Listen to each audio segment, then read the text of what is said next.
Hey there, folks! Welcome back to my channel. This is me, your future primary educator, Erica May P. Carlos. For today's video, we will talk about gender and society with peace studies. Allow me to share my knowledge and opinions from the most asked questions from this topic for me. Let us first look at the 6 questions. What is gender? What is the difference between sex and gender? Why is gender equality relevant to peace education? What are some ways that gender inequalities are perpetuated? How can you integrate gender issues into your classroom practice? Be specific. How are the girls and boys socialized differently in your culture? Is there a relationship between desocialization, peace, and violence? What role can the classroom play in promoting gender equality? How can you ensure that your classroom is a gender-inclusive environment? What are some of the things you do or avoid doing to achieve this? Now, we will talk first about the first question. What is gender? What is the difference between sex and gender? Let us define gender. Gender refers to the characteristics of women, men, girls, and boys that are socially constructed. When we say socially constructed, it is a concept that exists not in an objective reality, but as a result of human interaction. It exists because humans agree that it exists. Gender is about how you see yourself. If gender is socially constructed, sex is the opposite. Let us differ both terms, gender and sex. Sex means it is assigned in birth. If you have penis, meaning you're a boy, and if you have a vulva, meaning you are a girl. Sex remains the same regardless of time and culture. On the other hand, gender rules expectations may differ across time and culture. This means that gender is simply impermanent identity of a person, meaning gender change by time and influence of behavior, beliefs, and society. Now, let us dive into the second question. Why is gender equality relevant to peace studies? Let us first define what is gender equality. Gender equality requires equal enjoyment by women and men of socially valued goods, opportunities, resources, and rewards. On the other hand, peace education involves the use of teaching tools designed to bring about a more peaceful society. Gender equality is relevant to peace education simply because if there is women empowerment and equality, meaning it will result to peace. There will be no conflict if gender identities are respected and valued. For instance, in a classroom, if a teacher is adopting gender-inclusive environment, students can gain confidence from this. They will feel appreciated in their surroundings. They will feel respected, valued, and most importantly, they will feel safe. If a student experiences a gender-inclusive environment, students will be open-minded and will surely respect others, and at the same time, feel safe. Third question. What are some ways that gender inequalities are perpetuated or continued? Let us define gender inequalities. On the other hand, gender inequalities refers to discrimination on the basis of sex or gender, causing one sex or gender to be routinely privileged or prioritized over another. There are different ways that until now why gender inequalities are still perpetuated or continued.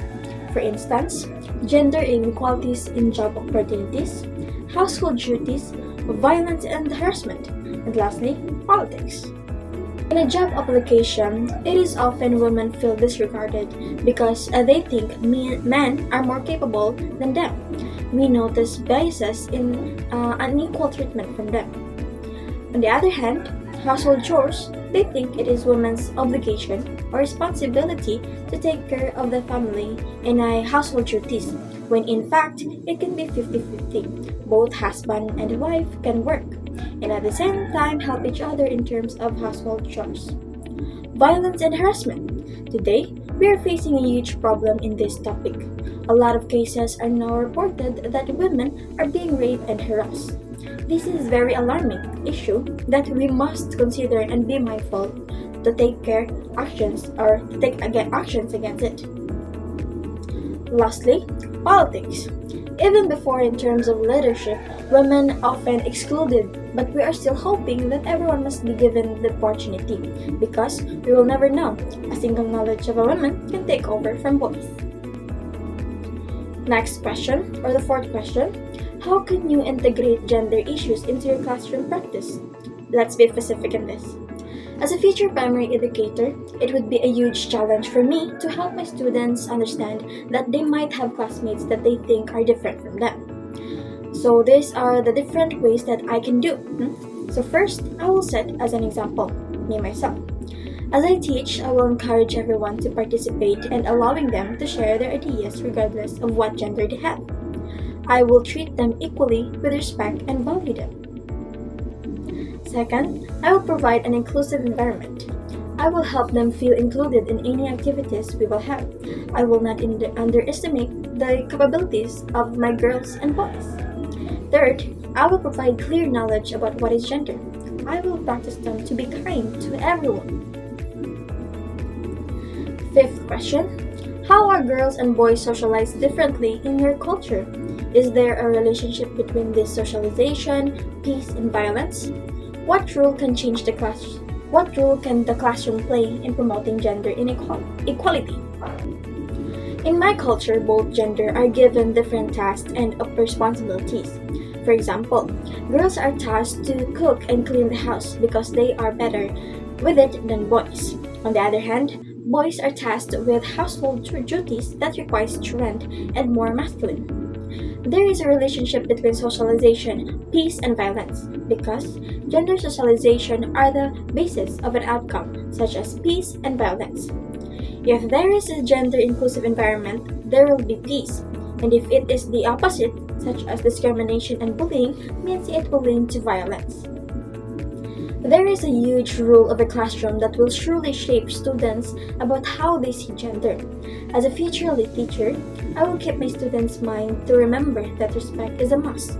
Just like according to Confucius, don't do unto others what you don't want others to do unto you. I will create classroom policy that will help my students to be kind and feel appreciated. I will create a classroom that practices gender-inclusive environment. Last question. How do you ensure that your classroom is a gender-inclusive environment? What are some of the things you do or avoid doing to achieve this? It is important for me to maintain gender-inclusive environment, and I can assure you that in a way that my students are treating each other equally. As a future teacher, I do really have different ways on how I practice and promote gender-inclusive environment, such as